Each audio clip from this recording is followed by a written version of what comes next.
নমস্কার বন্ধুরা, Papiya's cooking and lifestyle চ্যানেলে আপনাদের সবাইকে স্বাগত। আশা করি আপনারা সবাই খুব ভালোই আছেন। আজকে আমি নামমাত্র তেল দিয়ে খুবই কম মশলা দিয়ে সম্পূর্ণ নিরামিষ পেঁপে আলুর ডালনা রান্না করে দেখাবো আপনাদেরকে। তো আমার এই ভিডিওটা না টেনে শেষ পর্যন্ত পুরোটা দেখবেন। ভালো লাগলে অবশ্যই করে লাইক কমেন্ট শেয়ার করবেন আর আমার সঙ্গে থেকে দেখতে থাকুন আমি কিভাবে এই পেঁপে আলুর ডালনা রান্না করে আপনাদেরকে দেখাচ্ছি। আজকে সম্পূর্ণ নিরামিষ পেঁপের ডালনা রান্না করে দেখাবো আপনাদেরকে। তার জন্য দেখুন গ্যাসে কড়াই বসিয়ে কড়াই গরম করে কড়াইতে কিছুটা সর্ষের তেল দিয়েছি। এবার এই তেলে এক মুঠো বড়ি ভেজে নেব। গ্যাসের ফ্লেমটা লোতে করে দিয়ে বড়িগুলোকে লাল লাল করে ভেজে নেব। আর এখনো যারা আমার চ্যানেলটিকে সাবস্ক্রাইব করেননি তাদের কাছে আমার অনুরোধ রইল, আমার চ্যানেলটিকে অবশ্যই করে সাবস্ক্রাইব করবেন এবং পাশে থাকা বেল আইকনটি ক্লিক করে অল করে দেবেন, যাতে আমি যখন যা নিত্য নতুন ভিডিও ছাড়বো তার নোটিফিকেশন সবার প্রথমেই আপনাদের কাছে পৌঁছে যাবে। দেখুন বড়িগুলো বেশ লাল লাল করে ভেজে নিয়েছি। এবার তেল থেকে তুলে নেব। বড়ি তুলে নিয়ে ওই তেলে হাফ চামচ জিরে আর একটা শুকনো লঙ্কা ফোড়ন দিলাম। একটা তেজপাতা ছিঁড়ে 2 টুকরো করে দিলাম। ফোড়ন ভাজা হয়ে গেছে।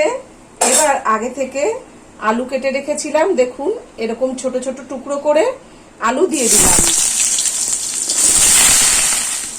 অল্প করে একটু হলুদ দিলাম। গ্যাসের ফ্লেমটা মিডিয়ামে দিয়ে আলুগুলোকে 2-3 মিনিট ভেজে নেব। আলু 3 মিনিট ভাজা হয়ে গেছে। এই পর্যায়ে পেঁপে দিয়ে দেবো। দেখুন পেঁপেগুলো এরকম ডুমো করে কেটে নিয়েছি। গ্যাসের ফ্লেম হাইতে করে দিয়ে আলু আর পেঁপে 3-4 মিনিট ভেজে নেব। আলু আর পেঁপে 3 মিনিট ভাজা হয়ে গেছে। এই পর্যায়ে দেখুন এখানে কিছুটা কাঁচা লঙ্কা চিড়ে রেখেছি, কাঁচা লঙ্কা দিয়ে দিলাম। কাঁচা লঙ্কা দিয়ে আলু আর পেঁপে আরো 1 মিনিট ভেজে নেব। কাঁচা লঙ্কা দিয়ে আলু আর পেঁপে 1 মিনিট ভাজা হয়ে গেছে। এই পর্যায়ে পরিমাণ মতন জল দিয়ে দেব। হাফ চামচ হলুদ দিলাম, 1 চামচ চিনি দিলাম, স্বাদ অনুসারে লবণ দিলাম, ভেজে রাখা বড়িগুলো দিয়ে দিলাম। এবার সবকিছু ঝোলের সঙ্গে ভালোভাবে মিশিয়ে দিচ্ছি। আর আপনারা যখন রান্না করবেন নুন ঝাল মিষ্টি আপনাদের নিজেদের স্বাদ মতন দেবেন। সবকিছু খুব ভালোভাবে মেশানো হয়ে গেছে। এবার গ্যাসের ফ্লেম মিডিয়ামে করে দিয়ে 5 মিনিটের জন্য ঢাকা দিয়ে দিলাম। 5 মিনিট হয়ে গেছে। এবার ঢাকাটা খুলে দিচ্ছি। দেখুন বন্ধুরা, আমার আলু পেঁপের নিরামিষ তরকারি কিন্তু মোটামুটি হয়ে গেছে। আপনাদেরকে একটু আলু কেটে দেখিয়ে দিই। আলু কিন্তু সেদ্ধ হয়ে গেছে, পেঁপেও সেদ্ধ হয়ে গেছে। পেঁপেটাও একটু কেটে দেখিয়ে দিচ্ছি। এবার এই খুন্তি দিয়ে একটু এইভাবে ঘেটে দেব, যাতে আলু আর পেঁপেগুলো একটু ভেঙে ভেঙে যায়। এইরকম নিরামিষ আলু পেঁপের তরকারি দিয়ে গরম ভাত রুটি খেতে দারুণ লাগে। আমি কিন্তু একদমই তেল দিইনি বললেই চলে, খুব সামান্য তেল দিয়ে কিন্তু অনেকটাই তরকারি রান্না করছি। আপনারা দেখুন, দেখে বুঝতে পারবেন একটুও কিন্তু তেল নেই। যারা একদমই তেল মশলা খেতে চান না তারা কিন্তু বাড়িতে ঠিক এইভাবে নিরামিষ আলু পেঁপের তরকারিটা রান্না করে একবার হলেও খেয়ে দেখবেন, খুব ভালো লাগবে। এবার 2 চামচ ভাজা মশলার গুঁড়ো দিয়ে দিচ্ছি। দেখুন এখানে কিন্তু আমি দেখাইনি কি মশলা আমি ভেজে নিয়েছিলাম। 2 চামচ ধনে, 1 চামচ জিরে, 10টা গোলমরিচ শুকনো কড়াইতে ভেজে নিয়েছি। নিয়ে ঠান্ডা করে তারপরে গুঁড়ো করে নিয়েছি। এবার এই ভাজা মশলার গুঁড়ো খুব ভালোভাবে ঝোলের সঙ্গে মিশিয়ে দিচ্ছি। মশলা খুব ভালোভাবে মেশানো হয়ে গেছে।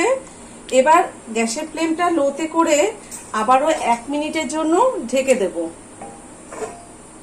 1 মিনিট হয়ে গেছে, আবারও ঢাকাটা খুলে দিচ্ছি।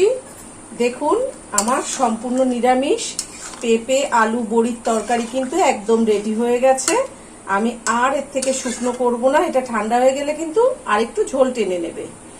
এবার গ্যাসটা নিভিয়ে দেব, দিয়ে 5 মিনিট ঢাকা দিয়ে রেখে তারপরে পরিবেশন করে আপনাদেরকে দেখাবো।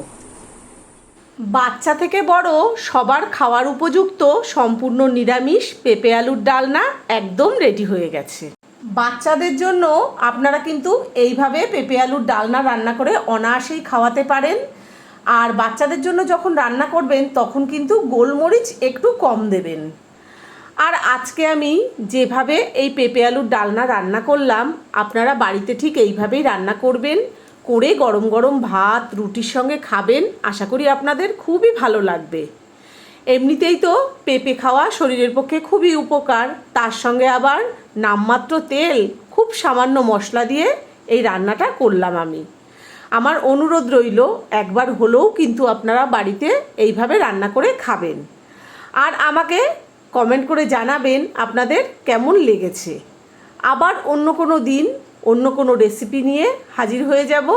সবাই ভালো থাকবেন, সুস্থ থাকবেন। ধন্যবাদ।